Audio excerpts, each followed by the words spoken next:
Bueno, hoy día 21 de junio del año 2025 y día 25 de Sivan, el mes tercero en el calendario hebreo del año 5785 de la creación del mundo.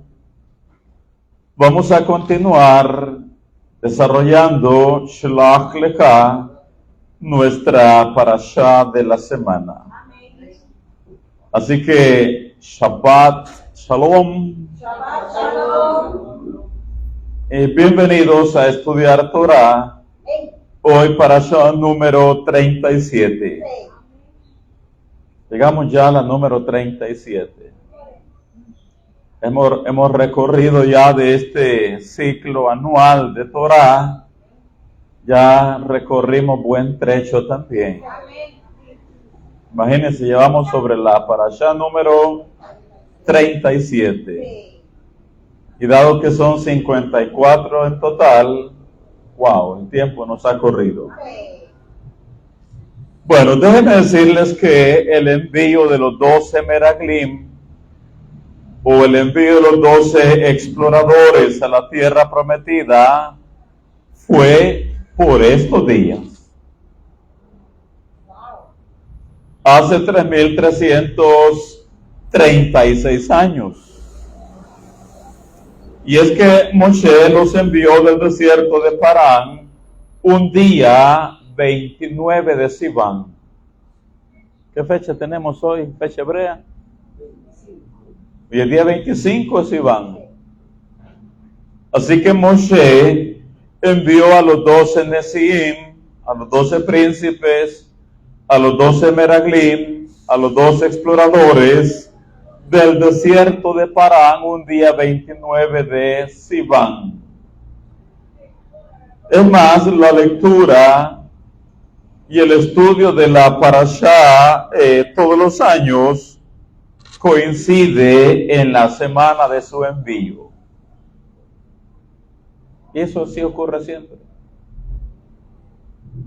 ¿Por qué será?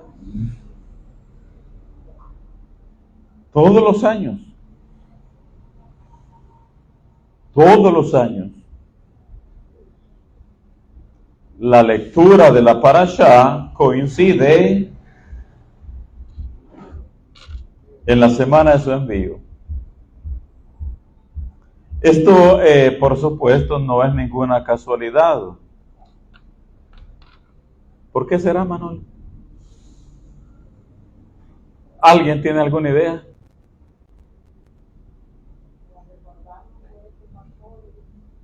Sí, es para activar nuestra conciencia al hecho que hay un pecado que reparar. ¿Qué hay, dije? Pues el pecado de los 10 exploradores y el pecado de la generación del desierto, a nivel individual, la incredulidad, la falta de fe en el creador del mundo, juzgar negativamente las cosas y a los demás, el utilizar mal el don del habla todos los días, este es un aspecto que aún no hemos reparado. Continuamos perpetuando estos errores. Y por lo mismo, a nivel individual, continuamos recibiendo el karma constantemente.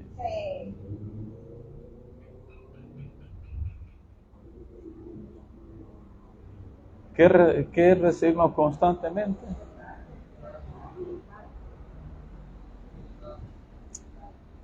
Y este karma se manifiesta sobre nosotros en muchas cosas negativas.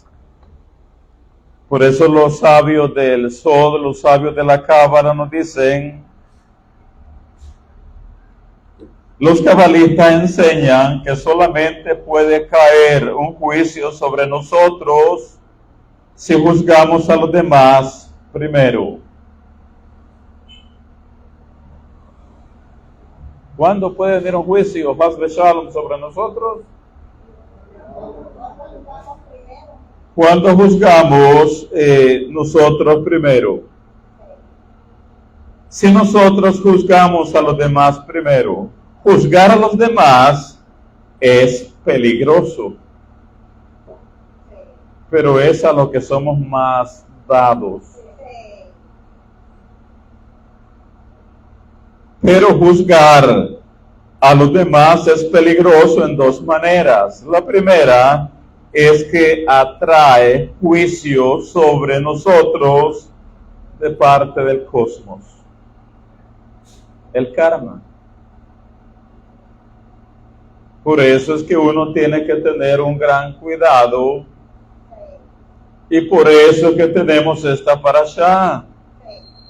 Y por eso tenemos las enseñanzas de los sabios que nos ilustran de una y de otra manera que el juzgar a los demás trae juicio sobre nosotros de parte del cosmos.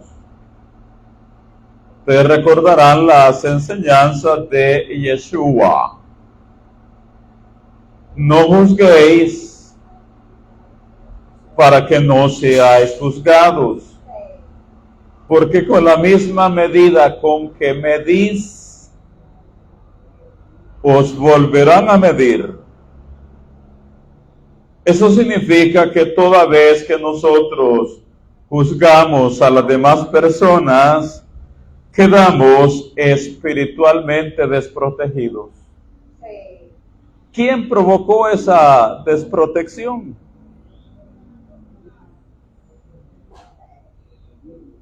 ¿Sí? Cada vez que nosotros juzgamos a los demás, abrimos una brecha espiritual sobre nuestras propias vidas. Por eso es que los sabios dicen, juzgar a los demás es peligroso. Y en la medida que uno va adquiriendo esta conciencia, pues debería de servirnos y ayudarnos y alumbrarnos para ir teniendo cuidado cada vez más y en la medida posible ir metiendo freno de mano cada vez más en estas áreas. ¿Por qué, Gilma? De mucho nos ahorraríamos, ¿verdad? De mucho. Y también puede hacer que nosotros hagamos acciones negativas basándonos en nuestros frecuentes juicios erróneos.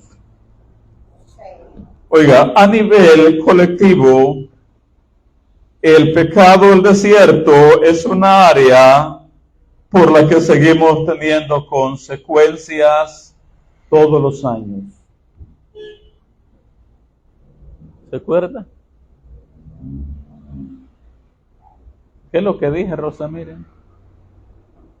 Por ese pecado en el desierto, Sí. seguimos teniendo consecuencias hasta hoy, ¿no? Sí. Y ya pasaron más de 3,000 años. 3,336 para ser exactos. Pero el pecado de la generación del desierto es una área por la que seguimos teniendo consecuencias aún después de 3,000 años. Anualmente tenemos el tan temido 9 de Av, Tisha B'Av. Esta es la razón del por qué en nuestra sesión anterior la cerramos diciendo que el perdón no exime, no libra, no exonera o no excluye las consecuencias, ya sea a corto, a mediano o a largo plazo. Por este pecado de los Meraglim, Y por el pecado de la generación del desierto, cuando Hashem mostró su disconformidad, su enojo, su ira, y habló de destruirnos. Moshe Rabbeinu, por supuesto, clamó al Creador pidiendo perdón a favor de nosotros. ¿Y Hashem qué le dijo? Yo lo he perdonado conforme a tu dicho. ¿Qué hubo ahí?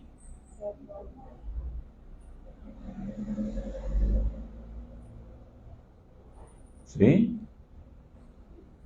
En el capítulo 14, versículo 19, Moshe dice al Creador, perdona ahora la iniquidad de este pueblo según la grandeza de tu misericordia, y como has perdonado a este pueblo desde Misraim hasta aquí. Versículo 20, entonces el Eterno dijo, yo lo he perdonado conforme a tu dicho. Entonces sí hubo perdón, ¿verdad? Pero sigue diciendo, mas tan ciertamente como vivo yo, y mi gloria llena toda la tierra, todos los que vieron mi gloria y mis señales que he hecho en Egipto y en el desierto, y me han tentado ya 10 veces y no han oído mi voz, no verán la tierra a la cual juré a sus padres. No, ninguno de los que me han irritado la verá. Versículo 28. Diles, digo yo, dice el Eterno, que según habéis hablado a mis oídos, así haré yo con vosotros. En este desierto caerán vuestros cuerpos. Todo el número de los que fueron contados de entre vosotros de 20 años arriba, los cuales han murmurado contra mí. Vosotros a la verdad no entraréis en la tierra, por la cual alcé mi mano y juré que os haría habitar en ella, exceptuando a Caleb ben Jefune y a Yehoshua ben Nun. Pero a vuestros niños, de los cuales dijisteis que serían por presa, yo los introduciré y ellos conocerán la tierra que vosotros despreciasteis. En cuanto a vosotros, vuestros cuerpos caerán en este desierto. ¿Qué vemos acá?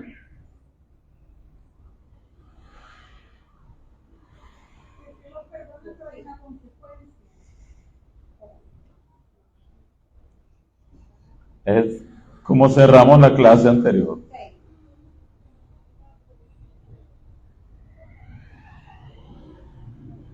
El perdón no exonera, no exime de las consecuencias. ¿No dijo el Eterno a Moshe, yo lo he perdonado conforme a tu dicho? Así dijo, ¿verdad, Villegas?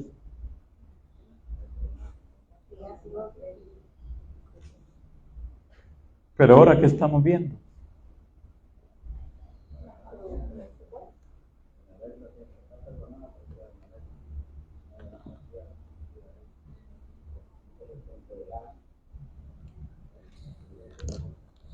¿Cuál es la lección en todo esto, Gilma?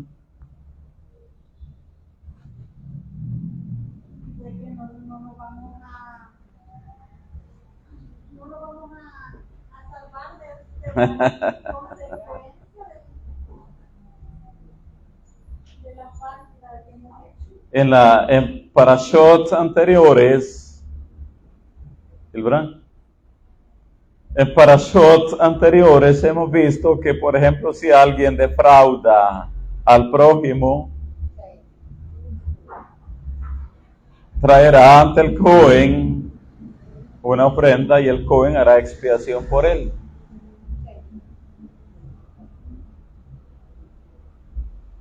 Pero el infractor tiene que resarcir el daño. tiene que indemnizar, tiene que devolver, tiene que pagar. Entonces,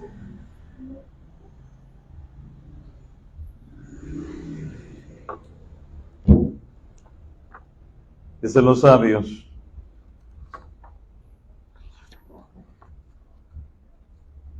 aprendemos que la nación gimoteó cuando los espías regresaron, a pesar de que no hubiese razón aparente para ello. Moshe le dijo al pueblo que no entrarían a la tierra de Canaán.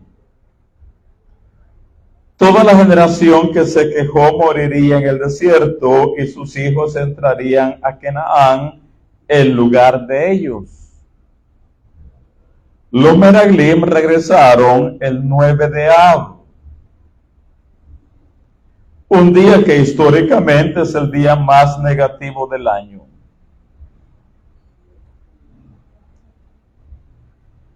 Una serie de eventos catastróficos han ocurrido el 9 de Av. Entre ellos, la destrucción de los 2 templos en Jerusalén, la expulsión de los judíos de España fue declarada y el decreto de la solución final fue firmado en la Alemania nazi. La semilla inicial de la negatividad del 9 de Av se encuentra en el llorar sin razón.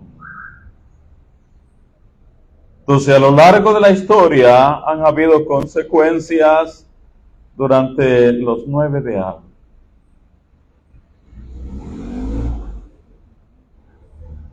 ¿Pero qué dijo Hashem a Moshe? Que perdonaba esa generación.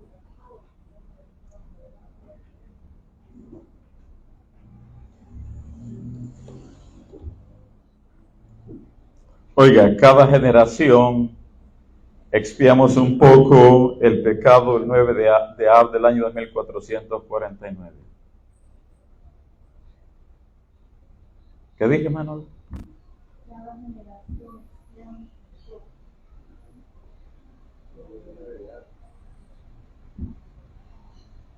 Sí. Cada generación expiamos un poco o pagamos un poquito la factura todos los años.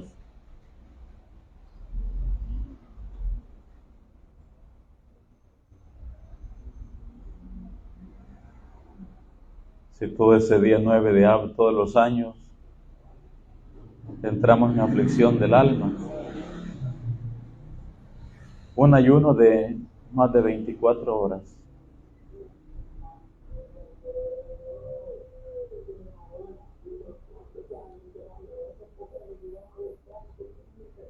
Y ahí llevamos varios años, ¿verdad?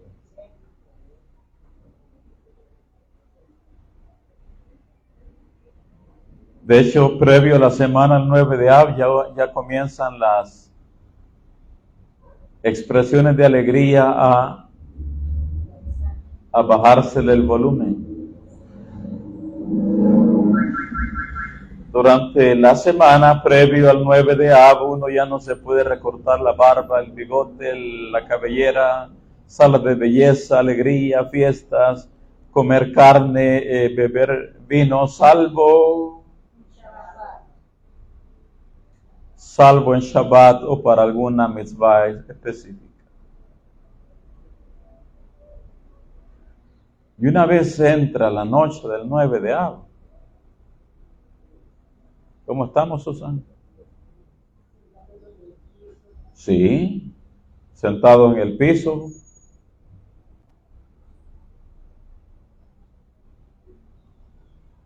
Ni los dientes nos lavamos esa noche ya. Nos acostamos en ayunas. Amanecemos el día, horas luz 9 de Av.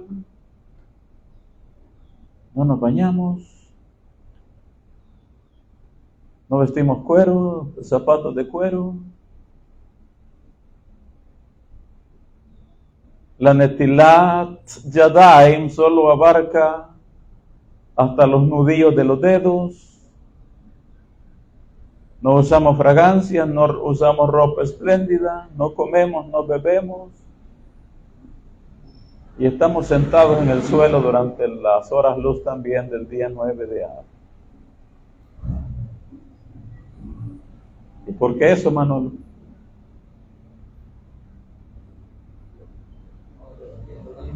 ¿Ah? Me parece extraño, porque si allá se nos hizo el 9 de A por haber sufrido sin que nos pasara nada, ¿cuál debería ser lo que tenemos que estar pensando el 9 de A?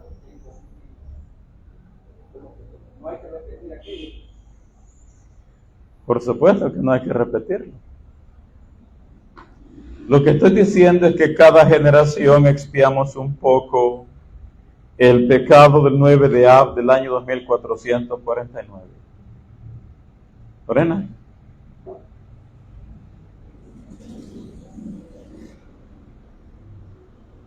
Acerca de los 10 exploradores negativos, dice el versículo 36. Y los varones que Moshe envió a reconocer la tierra, y que al volver habían hecho murmurar contra él a toda la congregación, desacreditando aquel país, aquellos varones que habían hablado mal de la tierra, murieron de plaga delante del Eterno. No daba más para allá. ¿Cómo murieron?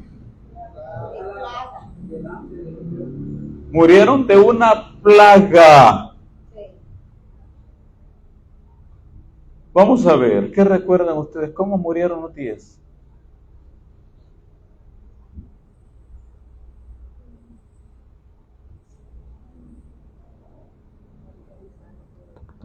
Sí, pero ¿cómo así? ¿Qué recuerdan ustedes? ¿Cómo murieron los 10?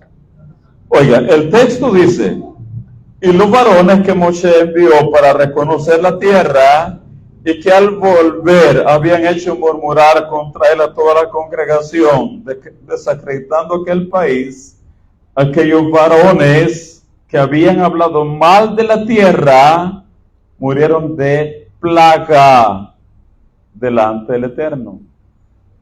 ¿Alguien se acuerda cómo nos dicen los sabios que murieron los 10? Sí, pero me quedo corto.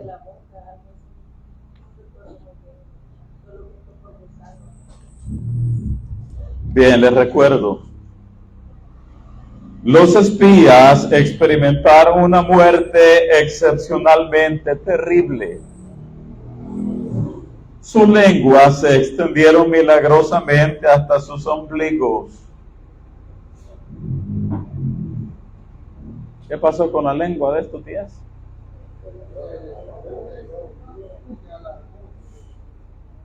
¿De dónde hasta dónde?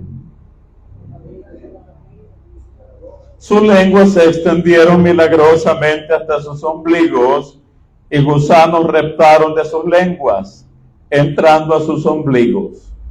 De allí ellos retornaron a sus lenguas y los devoraron. Ellos fueron castigados midá keneged midá, medida por medida, por haber hablado lashon hara con sus lenguas acerca de la tierra de Israel, la cual es considerada el centro de la tierra, lo mismo que el ombligo está en el centro del cuerpo.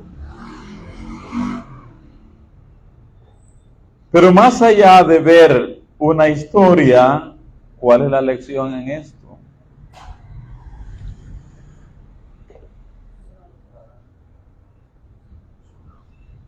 Dos veces la lectura que hemos hecho dice que porque hablaron mal de la tierra.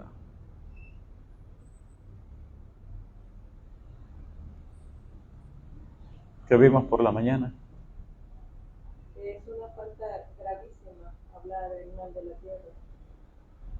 El pecado por el becerro de oro fue perdonado.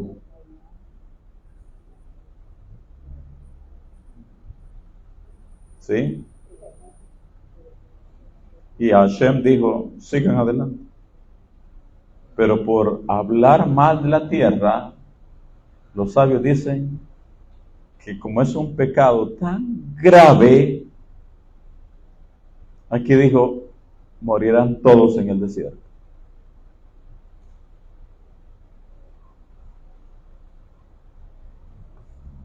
Por extensión, el mal uso del don del habla.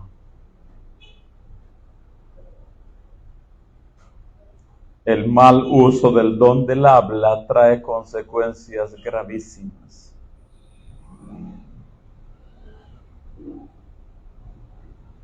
¿Quién es la tierra?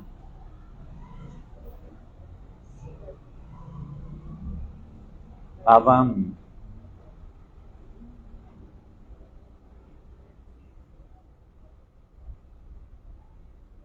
Adán. Hablar mal de la tierra entonces, hablar mal del prójimo, es una falta grave. Igual, ¿quién es la tierra? Y la enseñanza de los sabios es que uno no debe de hablar mal de uno mismo. Es también lashon hara. ¿Hablar mal de quién? De uno mismo. Las que suelen hablar más mal de sí mismas son las mujeres. Los hombres son dados a hablar bien de sí mismos. Ya lo hemos dicho, ¿verdad?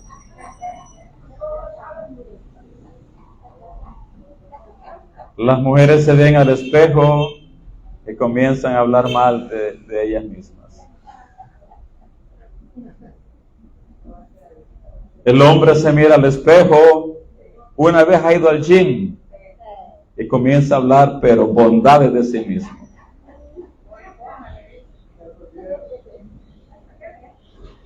¿Sí?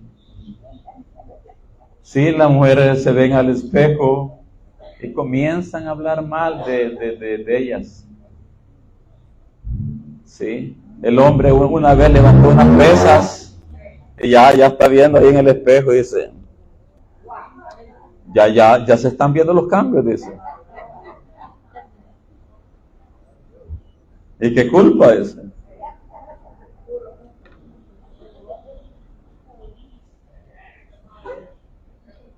Así que no hay que hablar mal de la tierra, ni de la tierra de Israel, ni de la tierra de mi hermano, ni de mi propia tierra.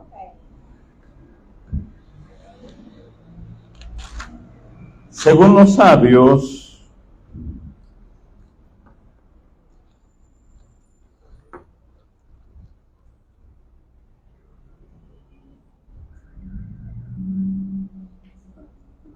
bueno, lo vemos fuera de cámaras. Quiero que nos vayamos de una vez al capítulo 15 y al último de nuestra parashá de la semana. De este vamos a tocar algunas áreas específicas. Y la primera que vamos a ver es acerca de la jalá y la porción que se debe de extraer de ella. Dice en el capítulo 15, versículo 17 en adelante, también habló el Eterno a Moshe diciendo, habla a los hijos de Israel y diles, cuando hayáis entrado en la tierra a la cual yo os llevo, cuando comencéis a comer del pan de la tierra, ofreceréis ofrenda al Eterno. De lo primero que amaséis, ofreceréis una torta en ofrenda, como la ofrenda de la era, así la ofreceréis. De las primicias de vuestra masa daréis al Eterno ofrenda por vuestras generaciones.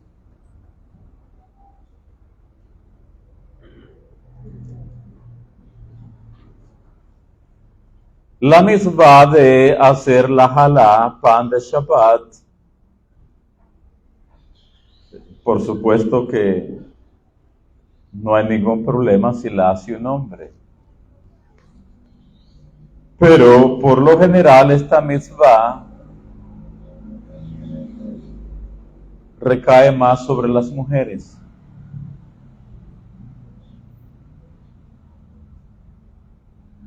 Y siempre que ustedes hornean la jalá, ¿qué es lo que hacen?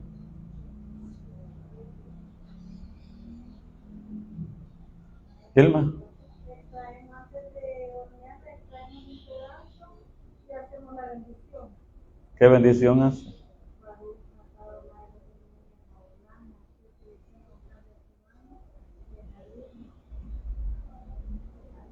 Ayúdenle. Rosa, ayúdenle.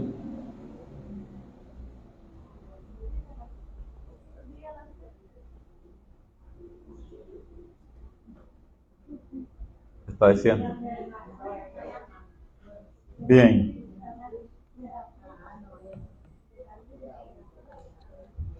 Es una, oiga, dicen los sabios, durante la estadía en el desierto, los hijos de Israel no apartaban una porción de su masa.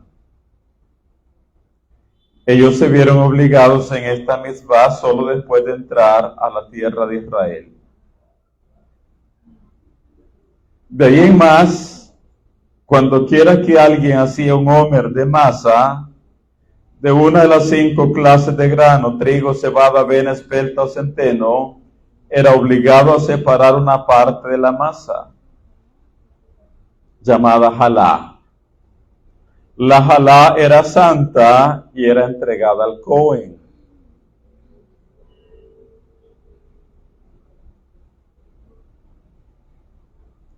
La mitzvah de jalá realmente se aplica solo en la tierra de Israel en un tiempo cuando la mayoría del pueblo judío está allí. No obstante, nuestros sabios ordenaron que jalá sea separado aún fuera de la tierra de Israel y aún en nuestro tiempo para que estas leyes no sean olvidadas. Hoy nuestra jalá tiene que ser quemado. Así es como lo hacen, hermano. ¿Usted hace jalá, Susan? ¿Usted hace jalá? Hoy nuestra jalá tiene que ser quemado. A pesar de que nosotros cumplimos nuestra obligación hoy, aún separando una muy minúscula cantidad de masa, el minhag es separar un kezait, aproximadamente 26 de masa, y quemarla. Alguien que ha preparado la apropiada cantidad de masa, separa la jalá y recita la brajá. Baruch atah Adonai Eloheinu melech haolam asher kishanu b'mivotav v'tzivanu lehafrish jalá. Lehafrish jalá. En español, bendito eres tú, Hashem, nuestro Elohim, Rey del universo, quien nos ordenó separar jalá. Si uno olvidó sacar jalá de la masa cruda, debe tomarlo del pan.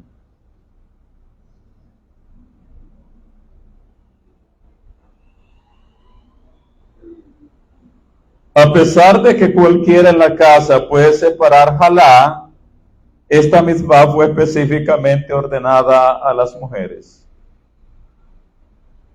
Ella con eso enmienda el pecado de la primera mujer, Javá.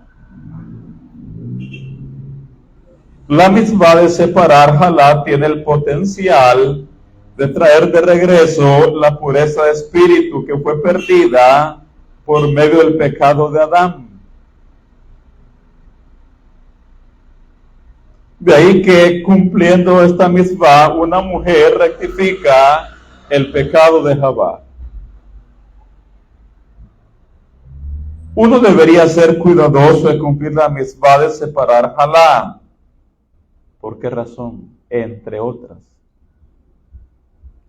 hambruna es acarreada al mundo como un resultado de descuidarla. Cada cosa en la Torah tiene su lado místico. Más allá de lo que la comprensión natural nuestra nos dice. Uno debería ser cuidadoso de cumplir la mitzvah de separar halá.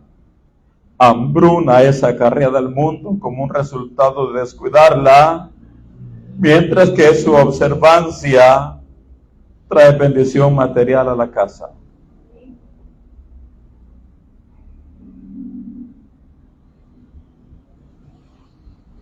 ¿Qué trae a la casa?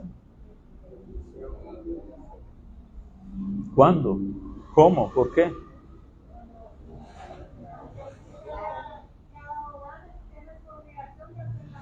Sí. Sí, es que las brajot, las energías, el favor de lo alto que se atrae una mujer o que atrae a su casa,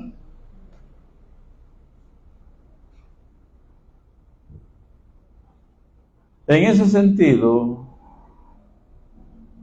hija de Israel, tomen nota de esto. Sí, amén. Amén, amén.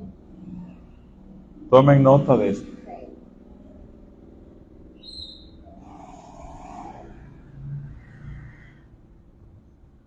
Pero ¿por qué tal cosa en mi casa? ¿Por qué tal cosa en mi familia?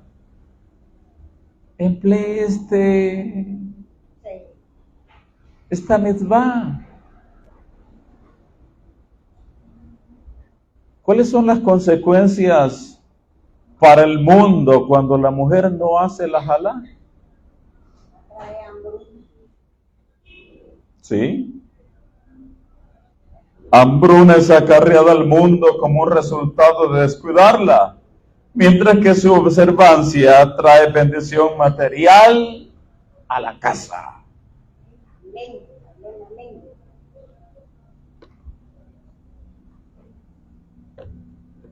Así que tomen nota, mujeres, Sí, amén. Sí. porque es bien fácil decir, Gilma, ¿me las puede hacer? Sí.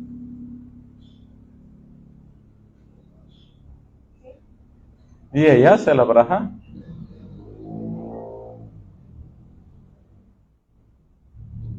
Además, los sabios nos dicen,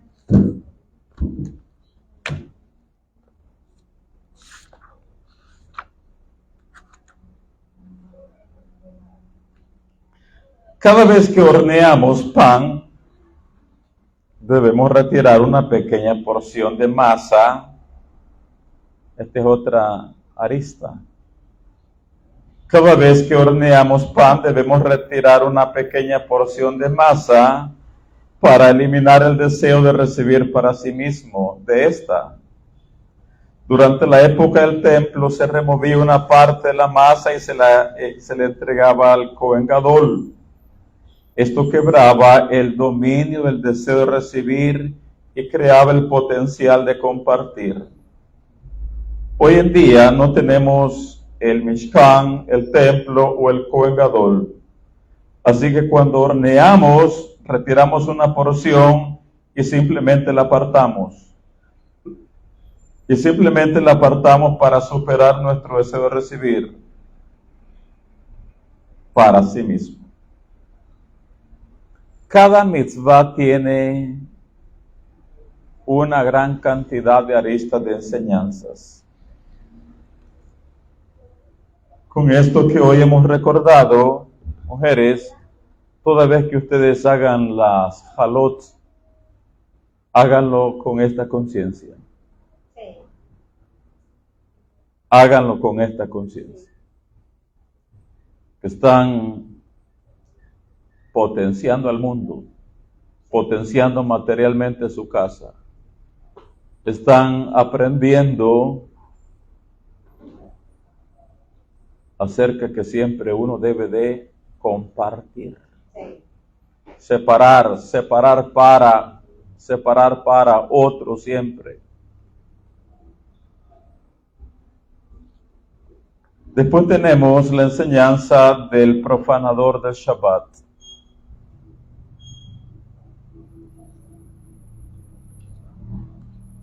versículo 32.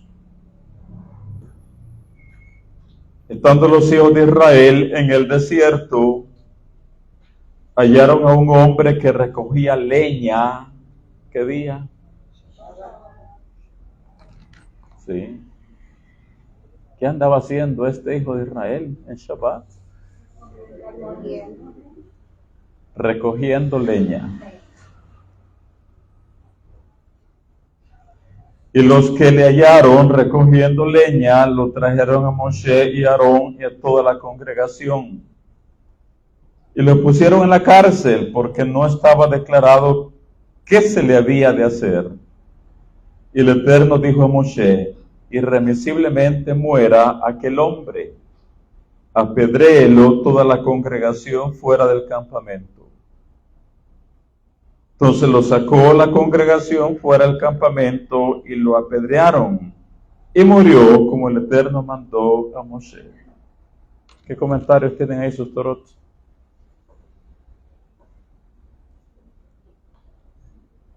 ¿Qué saben ustedes de esto? Logró con un doble propósito. ¿Qué dice ahí? Sí. Cuenta el Midrash que este hombre, el recolector de leña, obró con un noble propósito.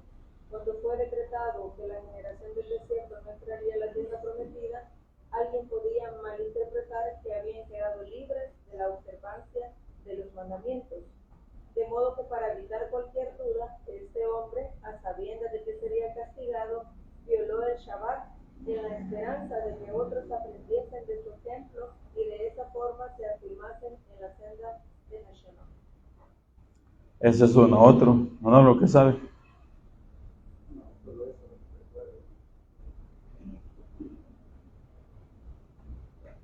Pero entonces, ¿qué vemos acerca de lo delicado que es violar el Shabbat? ¿Qué trae?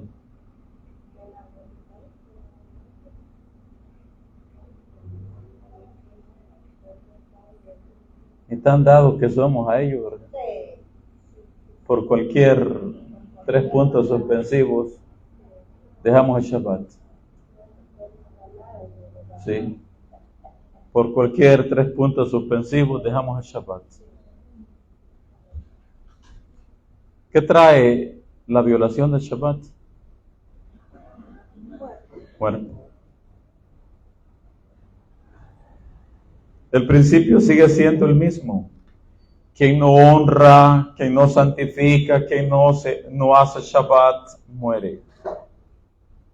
Y hacer Shabbat no solo es el hecho de reunirnos.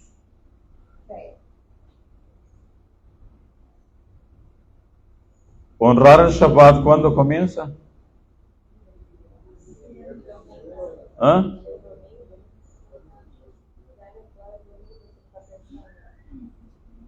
Desde el momento en que hacemos Abdalá al cierre del Shabbat. Ahí comienza a hacerse la honra del próximo Shabbat. No es solo de reunirnos, por supuesto que es importantísimo, pero todo comienza desde el momento en que hacemos Abdalá. Y uno debe estar pensando en el próximo Shabbat. ¿Qué comidas vamos a preparar? El fruto de la vid, alistarnos, la ropa que nos vamos a poner. Y entre más va llegándose ya la cercanía del Shabbat, el viernes en la tarde, a guardar ya todas las cosas y preparar el espíritu para la recepción del Shabbat. Comidas, las halot, las velas, y ya un ambiente de regocijo. Shabbat es vida. Sí, Shabbat es vida. Es un destello del Olam Abba o del mundo venidero entre nosotros. Y si el Shabbat es un destello del Olam Haba, significa que ese mundo místico, ese mundo espiritual, se acerca a nosotros para potenciarnos, para energizarnos, para llenarnos con sus emanaciones. Pero uno debe de entrar con todo Sí, en esa atmósfera de Kedusha. sí. Amén, amén. Además, si no es el día de las almas adicionales, pues. Sí. Así que quien no santifica el Shabbat muere.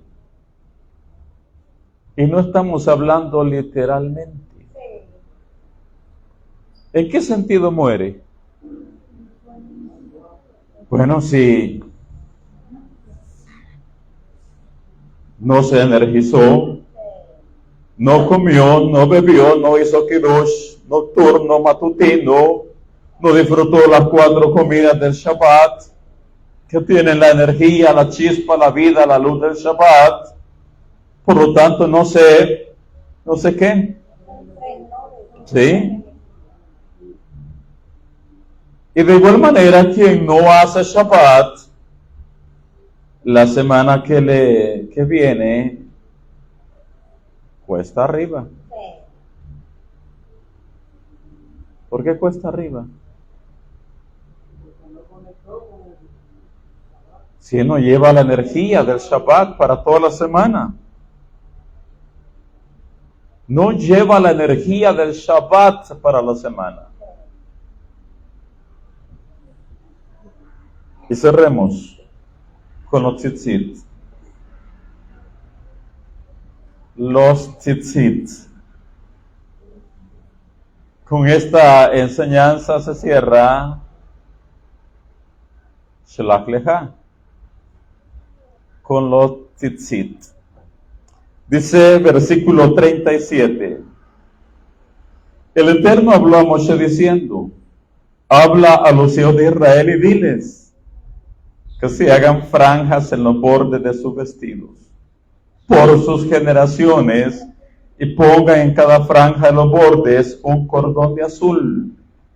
Y os servirán de franja para que cuando los veáis os acordéis de todos los mandamientos del Eterno para ponerlos por obra. Y no miréis en pos de vuestro corazón y de vuestros ojos, en pos de los cuales os prostituyáis, para que os acordéis y hagáis todos mis mandamientos y seáis sagrados a vuestro Elohim. Yo, el Eterno, vuestro Elohim, que os saqué de la tierra de Misraim para ser vuestro Elohim. Yo, el Eterno, vuestro Elohim. ¿Por qué todos los años tenemos que pasar por la mitzvah de los tzitziyot?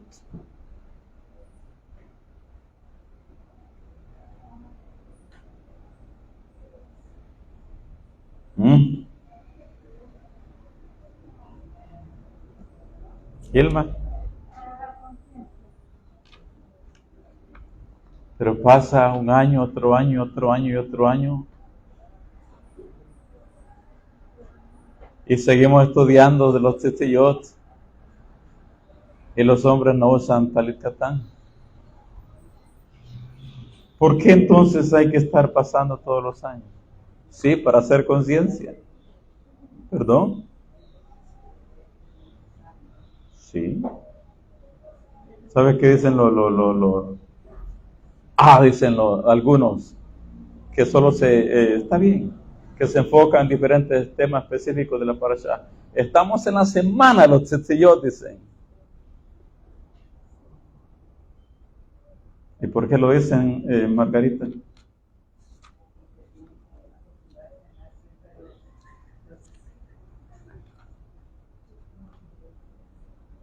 Sí, ¿qué más?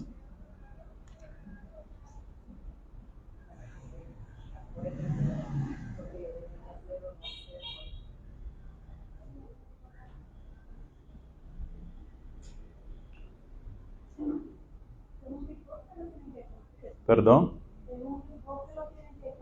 Sí.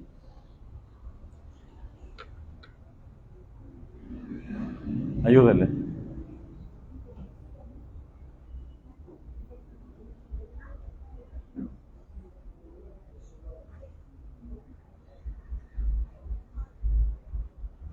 ¿Por qué el Eterno ordenó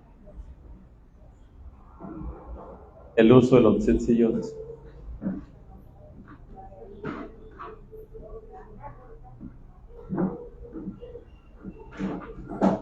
¿Por qué el orden?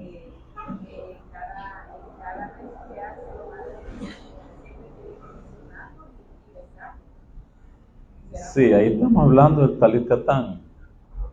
Está bien, es correcto. Pero si hablamos de los otros tzitziyot, de la otra prenda, Siempre que va detrás de un mandamiento y de un Dios, ya no lo hace.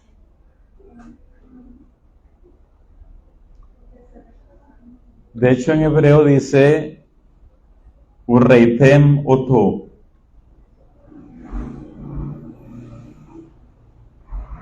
Es para que lo veamos a él. O sea que los tzitziyot, si hablamos, dejemos un momento el talit gadol, que por supuesto cada varón debe utilizarlo todos los días, mañana y tarde. Mañana y tarde. Una plegaria sin el manto sagrado, el Zohar dice que es una plegaria incompleta. ¿Oyeron? Es una plegaria incompleta.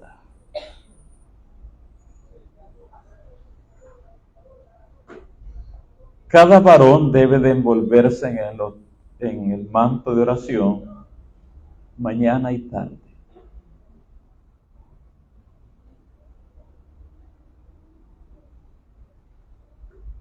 Los 365 días del año. Y si se acaba el talit, que venga otro.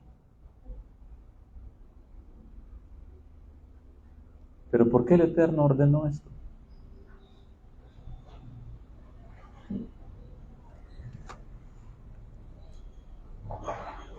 Porque con ellos se recuerda que ahí están los 613 mandamientos. Está bien, con ellos se recuerda que ahí están los 613 mandamientos. Significa que el hombre que se coloca los tzitziyot está envuelto con los mitzvot. ¿Pero qué más?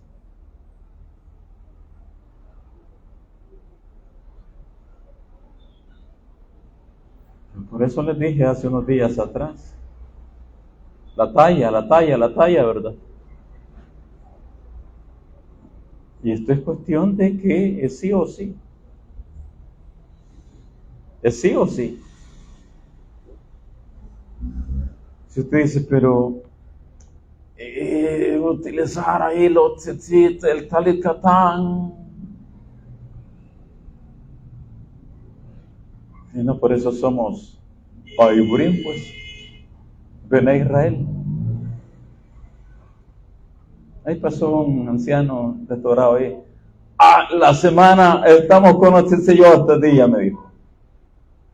¿Y saben qué fue lo primero que hizo?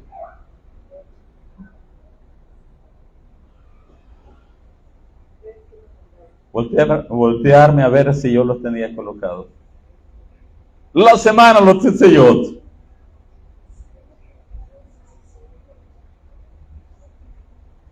Tan místico es, en el caso este del talit katán, pero tan místico, que incluso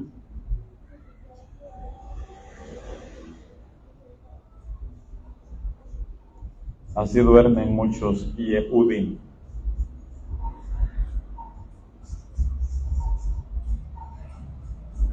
Pero ¿qué contendrá entonces?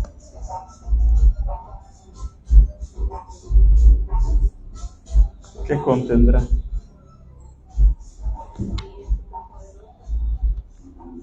Energía. ¿Qué más, Villegas?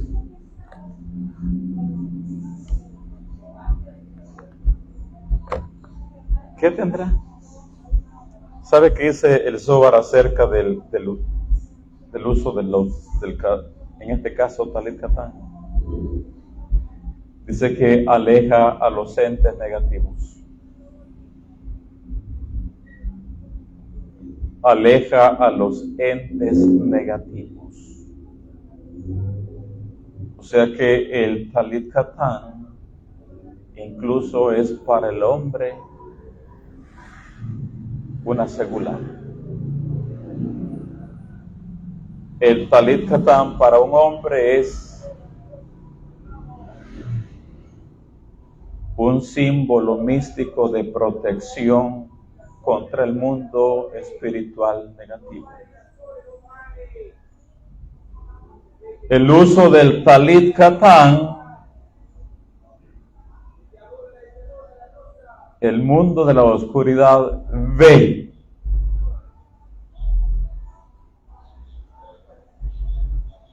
Y más allá de ver la vestimenta, ve la cobertura espiritual que ese hombre tiene.